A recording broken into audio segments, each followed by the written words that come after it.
Okay, Pat and I tonight been working on a number of good things, sensitivity drills where we are in touch with one another. A lot of times the pulling hand, the lap sow, is, let's come a little closer. The lap sow is used as the pulling hand. So when I pull him towards me, what I want to do tonight is use this part of the hand or forearm out here. So what I want to work from a close range is a thing where we repeatedly sort of would slam this forearm into the bicep. Then we're going to grab the tricep. I like the idea of hitting with this part too. So I'm going to use the back part of my forearm and the front part of my forearm with the pulling hand. This happens about the same time, and him and I did the back fist tonight. Instead of the back fist to the head, in lieu of that, we're going to hit the arm soft.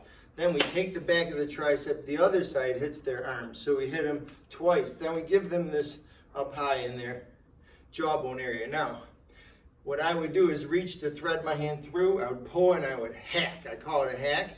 Then I would take their tricep as I hit on the bicep area with my elbow. And then I would hack to their head. So thread through, pull and hack, elbow, hack. 1, 2, 3. 1, 2, 3. Now sometimes I can pull him, like there's Dumog positions. I could drop my level, but I'm not always trying to do that in the drill. I'm just trying to, I might bring him down to my level. I'm going to hammer that arm. There's a nerve in here you're going to really damage. You're going to hit it twice. And 1, 2, 3. 1, 2, 3 is the flow of that. If I try it from the other angle,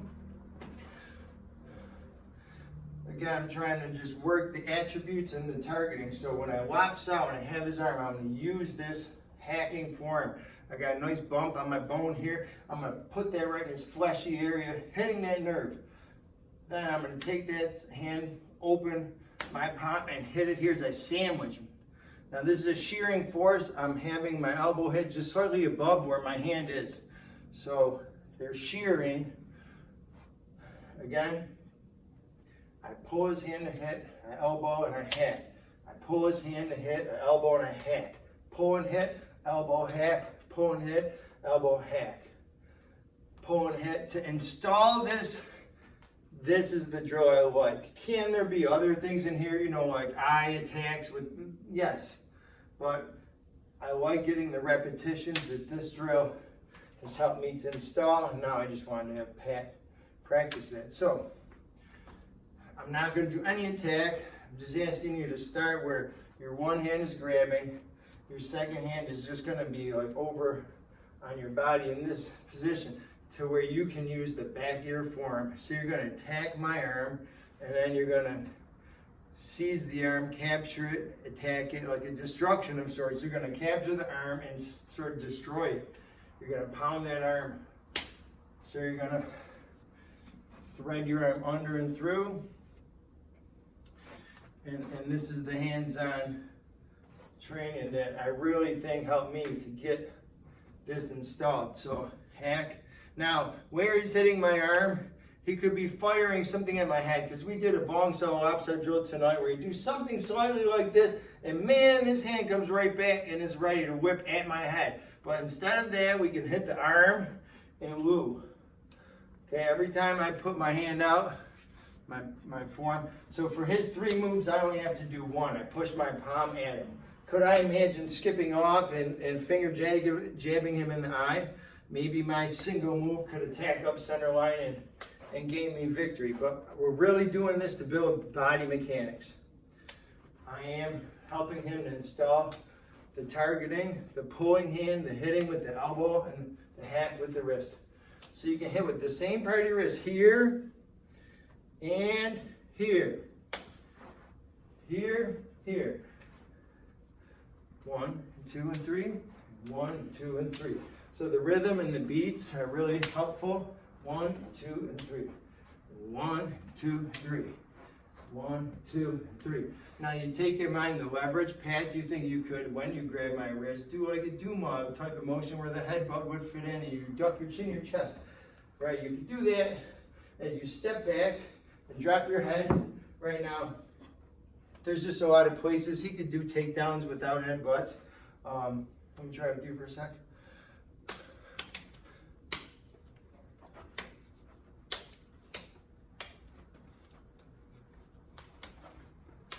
So one I like is to just come from underneath here.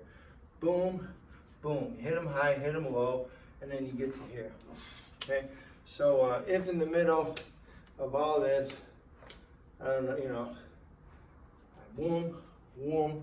Okay, after I elbow here, if I grab the wrist and I went from underneath, I wrench the arm, okay, that gets me to go up, then down. And when I bring them down, that sometimes brings you into a position where you can grab the back of the head. So there's a lot of things that come out of this. One of my favorites is to wind him through and end up having him with his hands. Kind of hard to get on film, but I could go at his throat or at his hand. Not trying to get flashy, but it is smart to not stay in front of the guy. But this drill, again, I'm trying to embed to hit the target, go for the target, counter his counter if he counters. And that's how it looks. So pay it one more time. So if you pull my arm and you whack that, and you just work the drill, you hack, you elbow, shear it, and then you go for the head. So there's a lot of flow drills that I love, and this is just one that helps install some skills. We're not fighting, but it can later be used. Okay, we look at do-mog positions where like we might move a person around by their forearm just for the sake of how to move a person's body. So on that note, we're going to show you the single stick next.